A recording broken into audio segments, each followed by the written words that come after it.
What it do, my MCOC crew? This is damn epic, and we are going through 8.3 right now. On the path, we got some 7-star shards, and we're able to open up a 7-star. As usual, if you've been watching the channel, number 1 want is America Chavez. Sassy dupe number 2. Yes, guys. If you've been watching the channel, you know at every single 7-star I say number 1 America Chavez. She is so good. As a whale, it's just despicable that I did not have this champion yet, but now I do. So we did the initial completion, guys. Make sure you hit also DEO for that banger of a pull. The rewards for initial completion are all right. I think they could have given more 7-star shards, to be honest. 6-star basic nexuses, those could be at least class or abyss nexuses. But, I mean, they're okay. I mean, honestly, it was fun content. But, listen, I know some people in the 1% or top 5% say it could be harder. I think it was perfect. And I'm very tempted now that I got America Chavez to pick up this exploration pack. So we're doing that right now because that's got to be an R2 gem to go for America Chavez. If I didn't pull her, I probably would have honestly just waited because you're going to get so much more value Cyber Week with, you know, for a 1 to 2 gem. That's probably in the Odins maybe even. So, but that being said, let's see what we get from here. Ooh, all right. So that's a brand new champ. Of course, he does need the Awakening and the High Sig, but of course, as always, you got to pull him first.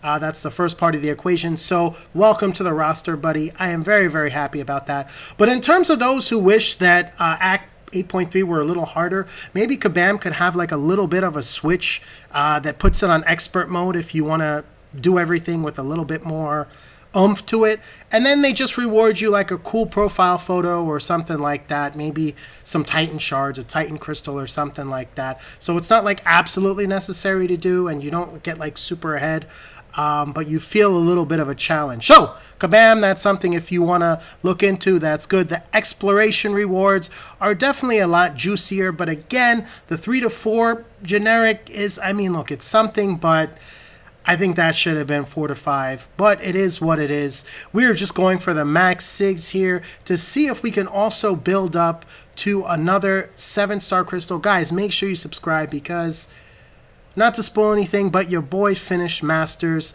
So we're going to be opening up a juicy Masters rewards opening, so stay tuned for that. And we also have quite a few more things, exploration rewards to open up here. So let's quickly open up this 5-star Nexus. I mean, this would be great if this were a 6-star with how heavily relics were incorporated into the content and the benefits of it. That would have been great if that were a 6-star Nexus relic selector. But again, it is what it is. Who knows, you know, what Kabam thinks of the economy. For the 3 to 4, honestly, anything cosmic would be great. All right, that's great. That's going to go towards Adam Warlock for sure. And let's see here. The 4 to 5 gem, that is that. Let's save that for a little bit. Let's open up some of these fragments here. I have some very, very, very, very, very exciting rank ups to do for 7 stars, guys. As you know, for actual Tier 6 class catalysts, I'm prioritizing 7 stars for, you know, R4 to R5 gems. Obviously, that's what's going to be used on the 6 stars. So here we go. Number 1 want, I would say, would be skill. Massacre to R5 would be great. I wouldn't want to use catalyst. Cosmic for Adam Warlock. Mutant for Kitty Pryde. Science would be okay. All right, so we get our like 3rd or 4th choice.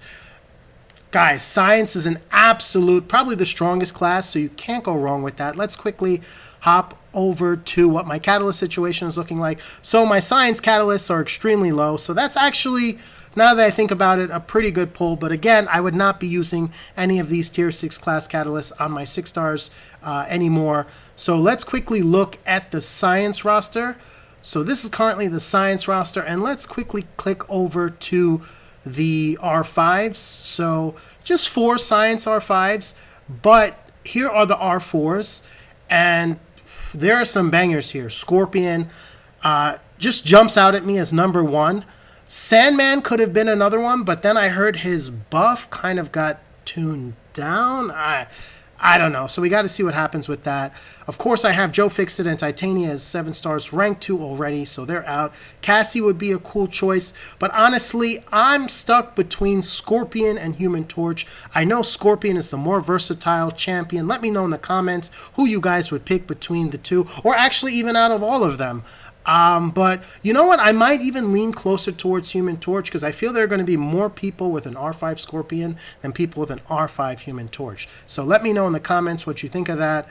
And yeah, we have 68,000 6-star shards. You know what? Let's hop on over to the Battleground store, buy about 2,000 6-star shards so we can just get that up to 70,000. And then we're going to just pop open all those 6-star shards right there. So 70,000. Let's go. We're looking for, obviously, as many max SIGs as possible. I still have quite a lot of champions that are not max SIG, so that's going to be, we're going to be closing in on having them all at max SIG, but I still think that's going to take another few months to do that. So let's see. All right. So OG Ghost Rider is definitely not max SIG.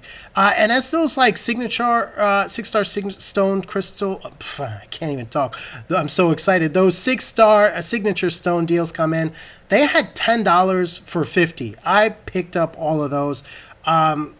Just for the point of just capping out all of my 6 stars that I possibly can to SIG 200, so that when I do open basics, we're getting as many max SIG and 7-star shards as possible. So here we go, guys. Let's quickly look at my champion items, and as you see now, thanks to 100% exploration as well as the deal we picked up, we have 2 generics, which is pretty awesome. So these are just some of the champs that I'm highlighting. I would really love to take to R2. As you saw, I have very limited science catalysts, so Morbius definitely is a very, very, very, very strong contender. Sunspot, I have the catalyst, so I wouldn't be using a generic on him. Lady D, I have the catalyst, so I wouldn't be using it on her. So honestly, Morbius is definitely one, and then I'm thinking Chavez number 2, although I would have loved to save that for Kushala. So let's see how that is. The very last 7-star of the opening, Sassy Dupe would be great, and we get trolled over to another 20 signature levels on Mangog. I believe that takes him up to SIG 40, which we're going to check out his signature ability in just a second here. But I think it makes him a little better on defense, a little bit more attack. But that Sassy, then I would have probably honestly used that rank 1 to 2 on Sassy, because I really feel Battlegrounds, you really definitely have to have a strong defense. In Battleground Brawl, as you guys saw, Killmonger and Photon were just annihilating people. So you really want to focus on defense. Honestly, sometimes even more than offense. It's not as fun, but hey, if it gets you the win, it gets you the win. So here we go. Here's what it is. Guys, let me know what you thought of 8.3 in the comment section below. I reply to every single comment. And that'll be it for this one. I'll catch you in the next one. Damn it, pick out. Boys.